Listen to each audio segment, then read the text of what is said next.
فأنا ناصح لإخواني بالصدع بالحق تبيض وجوههم. السكوت في مسألة الحزبية يضرها، فاصدع بما تؤمر وأعرض عن المشركين. سلامي على دماج ورجالها والشيخ يحيى ودار العلم يا سعد بانيها. Bismillahirrahmanirrahim. Baik, ada pertanyaan terkait dengan apakah boleh mendoakan agar orang kafir diringankan azabnya.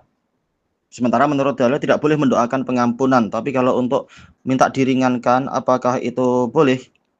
Baik, waalaikumsalam warahmatullahi wabarakatuh. Ana baca dari fatwa sebagian ulama bahwasanya hatta untuk minta agar diringankan siksa orang kafir itu pun tidak boleh.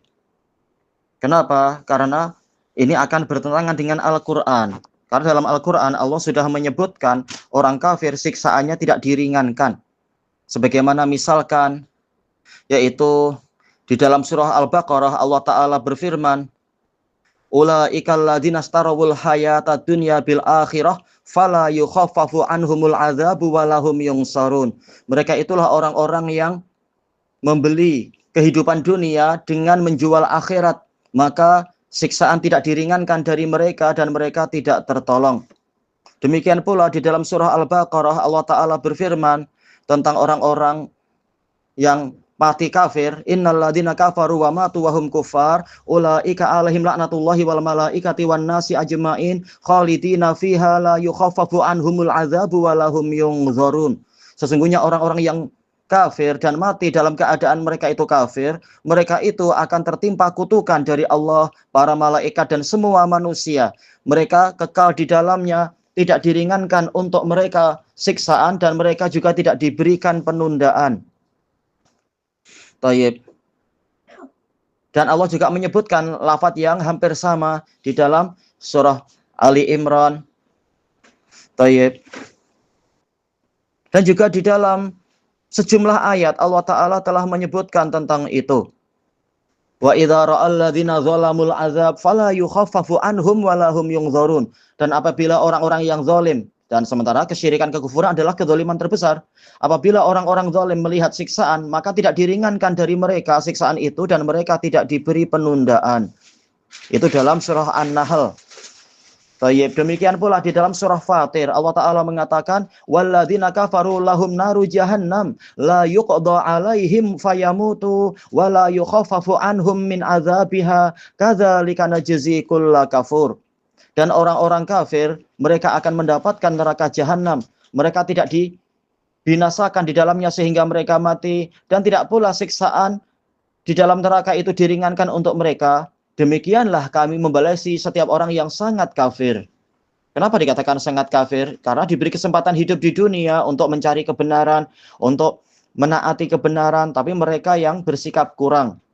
Adapun yang tahu-tahu ada udzur, ini hukum di sisi Allah, kita tak tahu. Tapi orang yang mati di luar agama Islam, atau dia bersyahadat tapi ketika dinasehati malah membangkang, masih di atas kesyirikannya, ya hukum dohirnya dia kafir memang.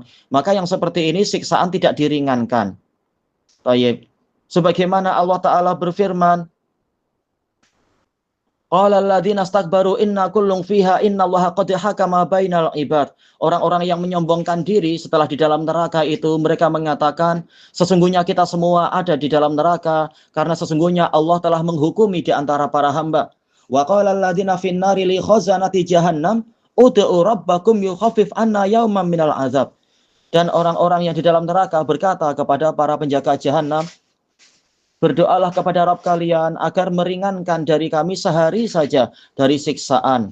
Kemudian penjaga neraka mengatakan, qalu awalam taku ta'tikum rusulukum bil bayyinat. Apakah para rasul kalian dulu belum mendatangi kalian dengan membawa keterangan-keterangan? Qalu bala. Mereka mengatakan, iya, menunjukkan mereka ini sudah tahu kebenaran.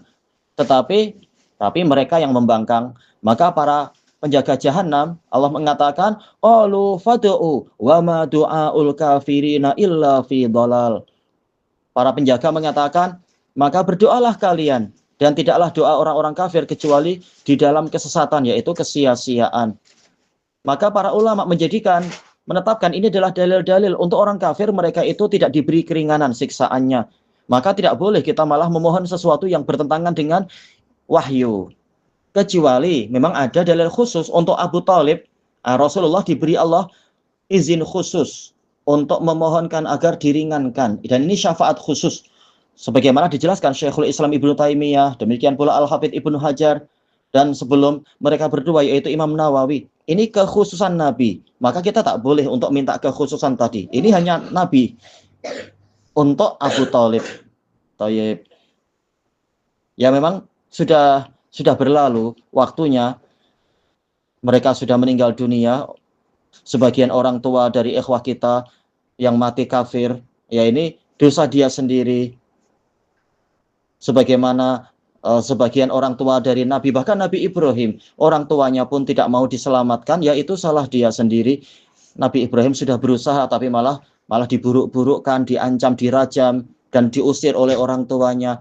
Ini salah dia sendiri. Baik.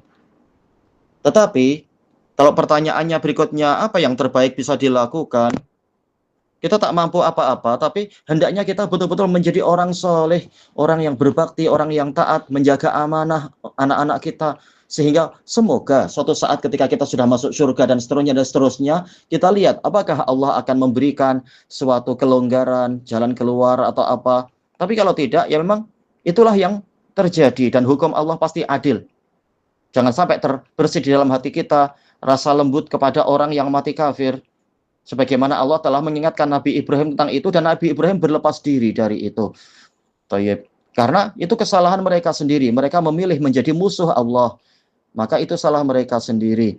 Tayyib. Mereka diciptakan untuk memakmurkan bumi dengan tauhid, malah mereka memilih menyembah yang lain. Maka itu salah mereka sendiri.